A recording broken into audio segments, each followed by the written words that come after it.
sekujur badannya kaku, nggak bisa bergerak, dia hanya bisa berkedip aja. Hai teman, assalamualaikum warahmatullahi wabarakatuh. Balik lagi dengan gue Maulana Krisanto, dan kali ini gue bakal bawain segmen yang berbeda, yaitu cerita nyata, dan kebetulan banget ceritanya horor. Untuk nextnya gue nggak harus patokin cerita horor, intinya kisah nyata yang bisa gue bagiin dan bisa diambil hikmah atau kesimpulan yang baik dari cerita tersebut ya. Oke deh, kita lanjut ke ceritanya. Begini ceritanya. Cerita ini gue dapat dari abang ipar gue. Dia orang asli Pemalang. Kejadian ini berlangsung pada tahun 2002 atau 2003. Ketika itu dia masih SMP. Di Pemalang itu ada sebuah desa atau sebuah perkampungan. Gue nggak tahu pastinya di mana, intinya di daerah Pemalang. Dia bilang ada kuburan yang dikeramatkan, dan di situ tuh ada pohon randu. Sampai sekarang tuh pohon masih ada. Pohon randu itu ada dua, satu besar satu kecil. Nah, pohon randu yang besar itu warga setempat atau warga kampung itu bilang, oh ini si pohon randu yang laki-laki. Dan yang kecil itu namanya pohon randu perempuan. Pohon randu itu nggak berjejer sih, kalau dari peta yang dia kasih ke gua untuk menunjukin contoh-contohnya gitu. Itu pemakamannya ruasnya tuh kayak persegi empat gitu, kotak gitu. Dan dia tuh ada di, yang laki-laki tuh ada di posisi depan, pohon randu yang perempuannya tuh ada di posisi samping. Nah, kita lanjut ke kejadiannya. Jadi waktu itu ada pemuda, usianya mungkin sekitar 25 sampai dengan 30 tahun waktu itu. Dia eh, mengalami penyakit atau sedang sakit, tapi sakitnya itu yang enggak, bukan yang sakit yang umum. Sakitnya itu kalian kalau tahu tuh, matanya itu suka ngeluarin kotoran yang berlebihan. Bahasa gue nya itu pembelek belek kali ya, belek mata gitu. Tapi berlebihan, terlalu over, sampai penglihatannya itu sampai terganggu, mungkin nggak bisa ngelihat malah karena nggak bisa ngebuka mata. Dia mungkin pegel rasanya. Nah, laki-laki tersebut itu punya obat tersendiri, obat alami dari pohon atau tumbuhan yang gue nggak tahu jenisnya apa. Dan abang ipar gue pas lagi gue tanya pun dia juga nggak tahu pohon apa yang dipakai. Intinya itu pohon mungkin direndam daunnya, atau pohon itu menghasilkan air gitu, yang ditetesin nanti ke matanya gitu. Nah, laki-laki tersebut nyari pohon yang dimaksud atau tumbuhan yang dimaksud di sekitaran tempat biasa dia nyari. Mungkin di kebun belakang atau di kebun seseorang yang biasa diambil lah. Pada saat itu pohonan yang dimaksud atau tumbuhan yang dimaksud itu lagi nggak ada, habis. Entah habis karena dia nyabut sendiri atau memang ada yang butuh juga, kita nggak tahu. Sampai dia pun bingung kan, mesti cari kemana, mesti bagaimana nih, mata saya nggak bisa ngelihat dengan normal. Lalu ada salah satu warga yang bilang, oh saya pernah lihat tuh kayaknya, tapi ada di kuburan keramat tuh, tepat yang ada di dekat-dekat pohon randu tersebut katanya.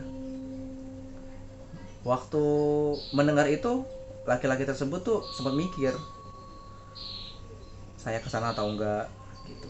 Tapi kalau misalnya nggak kesana, mata saya nggak bisa sembuh, mata saya nggak bisa bersih, saya nggak bisa lihat normal. Ada juga warga yang bilang lebih baik jangan, atau pakai alternatif yang lain aja, mungkin pohonan yang lain gitu. Tapi karena dirasa matanya itu udah nggak enak, udah nggak nyaman, pegel, Kalau gue sih ngebayanginnya kayak pegel gitu, kita nggak bisa ngeliat lengket mata gitu kan, pegel. Ya udah, dia jalanlah ke sana, ke tempat pemakaman keramat itu, dan dia cari susurin di sekitar kuburan tersebut gitu. Untuk pas lagi dia nyari orangnya, jumlah orangnya gue nggak tahu berapa, intinya dia nyari, dan kebetulan nyari ketemu di salah satu dekat pohon yang dikeramatkan itu juga, ya pohon randu yang besar, yang laki-laki.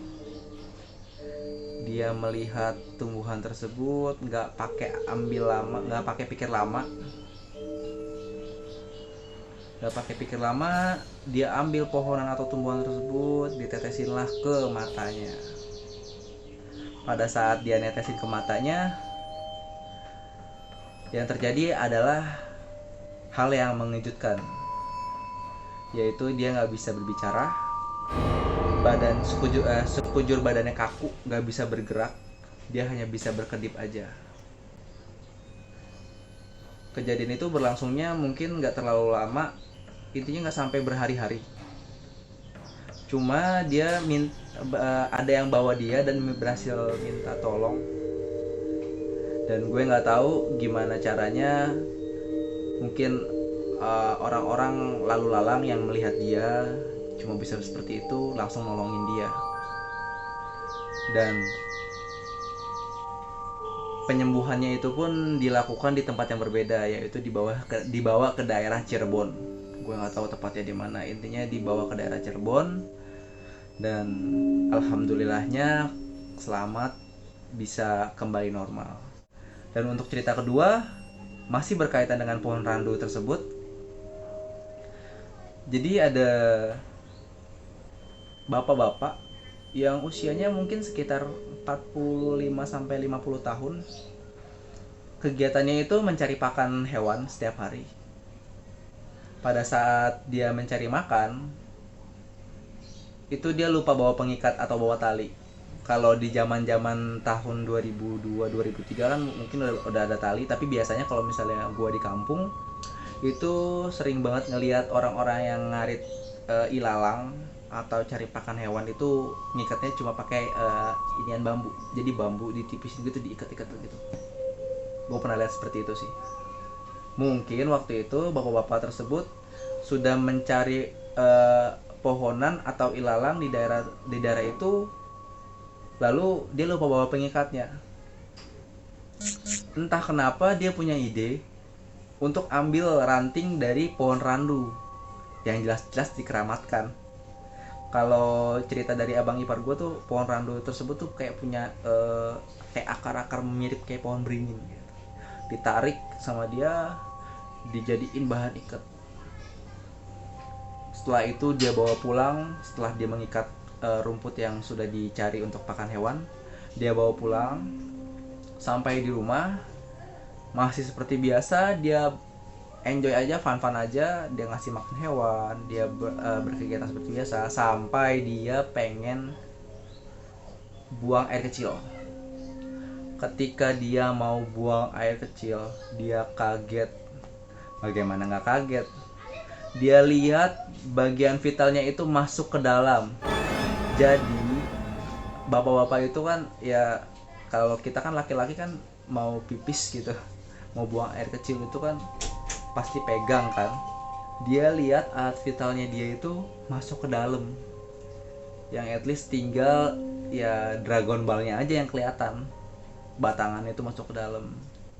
Dia bingung, dia kelimpungan, pokoknya mesti bagaimana dia juga nggak tahu gitu. Dan endingnya itu kembali lagi, dia berobat ke daerah Cirebon lagi. Nggak tahu kenapa mesti ke daerah tersebut, gue juga nggak ngerti. Intinya abang ipar gue cerita, dibawalah pemuda atau bapak-bapak tadi itu ke Cirebon untuk diobatin, dan alhamdulillah bisa normal kembali gitu. Lalu ada juga cerita ketiga. di pemakaman tersebut, dan kali ini nggak berkaitan dengan pohon randu ya. Di pemakaman itu tuh ada sebuah makam seorang kiai. Dia itu guru dari bokapnya abang ipar gua. Kiainya itu namanya Bapak Kiai Subhan. Al-Fatihah buat Pak Kiai Subhan.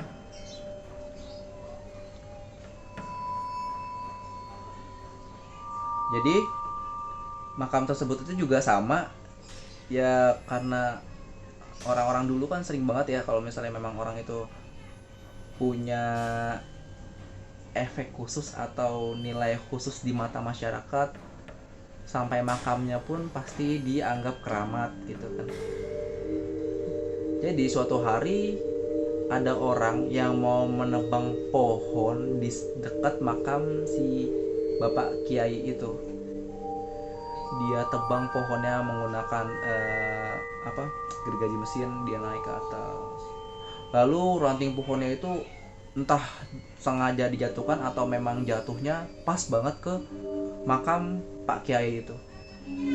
Dijatuhin gubrak, mungkin ranting 1, ranting 2, ranting 3. Lalu ada warga yang bilang, "Pak, itu tuh makamnya Pak Kiai ini loh. Mendingan mah jangan dilempar ke situ atau dibuang ke situ," gitu. Lalu bapak itu dengan santainya, "Ya mau bagaimana gitu, kalau nggak dilempar ke situ nggak bisa lagi gitu." Mungkin perspektifnya dia kan, kalau misalnya saya buang ke sebelah sini ngalingin jalanan atau apa, gue juga nggak tahu pastinya sih sebelah mananya dari area makam tersebut. Intinya dia tetap ngebuang ranting atau pohon-pohon balok-balokan yang sudah dipotong-potong dari ranting tersebut ke pemakaman si Pak Kiai. Pak Kiai si pemotong atau penebang pohon itu nyantai aja, ngerek gitu. Menurut cerita dari abang ipar gue, dia tetap motong seperti biasa dan lagi-lagi dilempar sampai pada akhirnya mengenai batu nisan si almarhum Pak Kiai tersebut. Akhirnya batu nisannya rusak dong, pecah. Lalu diperingatkan kembali oleh warga, masih nggak digubris juga. Sampai pada akhirnya terjadi sesuatu, yaitu gergaji mesin yang dipakai itu tiba-tiba jatuh ke bawah. Entah lagi motong apa, maksudnya lagi motong bagian mana, nggak kuat atau apa, lelah mungkin, jatuh lah mesinnya. Tapi dalam keadaan nyala ke tanah, gitu. Dan apesnya adalah si penebang pohon tersebut jatuh, yang dimana kepalanya atau bagian kepalanya itu hampir mengenai si gergaji mesin yang sedang nyala. Kalian bisa bayangin nggak? Gimana nggak horor? Gimana nggak bukan horor yang gimana maksudnya, karena dia nggak mendengarkan apa yang dikasih tahu sama warga, dia tetap melakukan hal yang dianggap warga itu salah, nggak menghormati atau nggak nggak menghormati makam yang dituakan gitu ya. Jadi hampir kena, tapi alhamdulillah nggak kena pada saat itu. Dan di akhir hidupnya abang ipar gue cerita bahwa si penebang pohon itu ujung-ujungnya tetap meninggalnya karena alat potong yang biasa dia gunakan. Entah kejadiannya itu ada di mana, terjadinya kapan, yang pasti sang penebang itu meninggal, asbabnya itu salah satunya adalah alat potongnya mengenai bagian lehernya sendiri gitu. Mungkin begitu aja cerita kali ini. Pada video kali ini, hikmah yang bisa diambil salah satunya dari cerita ini adalah dimanapun kita berada, kapanpun kita berada, kita harus bisa menjaga cara bicara kita, tingkah laku kita, apalagi di tempat-tempat yang dianggap keramat bagi orang-orang tersebut gitu, dan bagi orang-orang sekitar gitu. Ada baiknya kita sopan, mungkin permisi. Kalau memang misalnya kita yang muslim itu kan biasanya assalamualaikum misalnya, contoh kayak gitu. Kita saling menghormati agar tidak ada ketersinggungan gitu loh. Oke deh, terima kasih buat teman-teman yang udah menyempatkan diri untuk menonton video gue. Jangan lupa untuk like, share, dan komen. Gue butuh banget support kalian dengan cara subscribe dan share ke sosial media yang kalian punya, teman-teman.